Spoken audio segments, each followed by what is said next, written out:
Uh-oh. How about a start to the day? Do us one of these big old dirty cold starts for you, I guess. If it was any colder outside, it would be snowing, I promise you. It's sitting right at about 32 or so and spitting rain, so let's see what happens. And it ain't just the shoes there, you know. You gotta talk over that real loud. It ain't just the particular shoes. It's called rain on the pedal. So before somebody gives me a hard time. Well, we're off and running, so let's show you some more of what this day has to come here after a while. Riding along in my automobile. Well, I'm saying an automobile, but you get the point.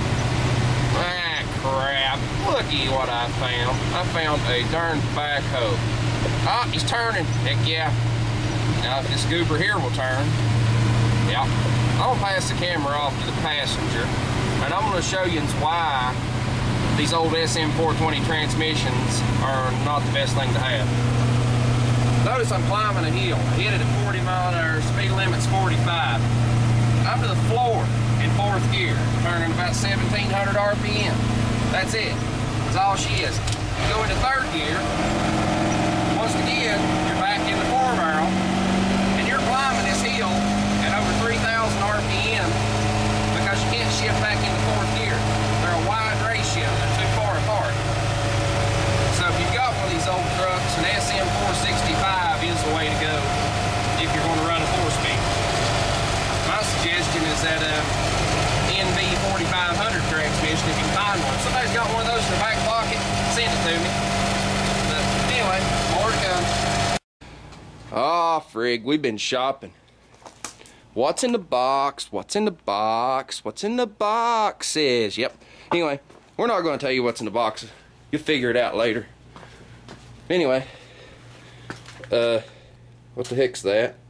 The spring cap, what we're going to call it, keeper for the bottom. Oh, frig, we got parts everywhere. We have, before you can see that jack and think it's holding the truck, it's not. It's got jack stands under it. But the thing is, the center of balance, it's not extremely stable. It is, but it ain't.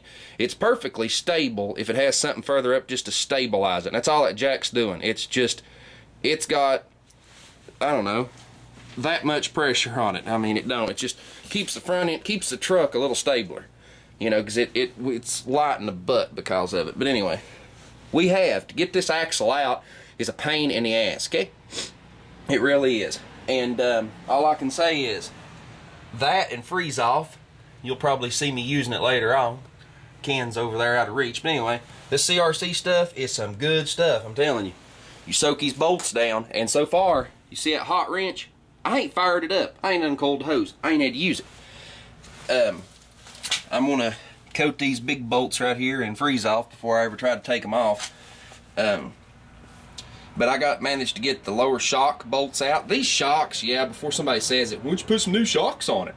Those shocks don't have 3,000 or 4,000 miles on them. They've just got time on them. They look like crap, but they're still perfectly good. They're actually real good shocks, so I ain't replacing them. But anyway, we are going to change this whole blasted housing. And somebody else is going to say, why didn't you take the whole I-beams and everything out? Well, it's easier to crank on this stuff with it connected to the truck. So that's what we're going to try to do. And I'm going to attempt to take this thing apart without an impact. And the reason being is, with an impact, you can ring off stuff. By hand, you can tell if you're going to ring it off before you do. So far, I've not used an impact on nothing. I've got all these bolts to come out and everything. So, but anyway, we're on this side. We're 6 bolts from having this side apart. You've got 2 in the top, and you got these 2 shock bolt mount thingies. It's got to come off. Well, I don't know if the whole thing has to come off, but I know for sure this back bolt does because it's in the way of that bolt head. And yins are saying, how did you take this apart and your hands are so clean? You ever heard of gloves? Ha ha ha. Anyway, more later.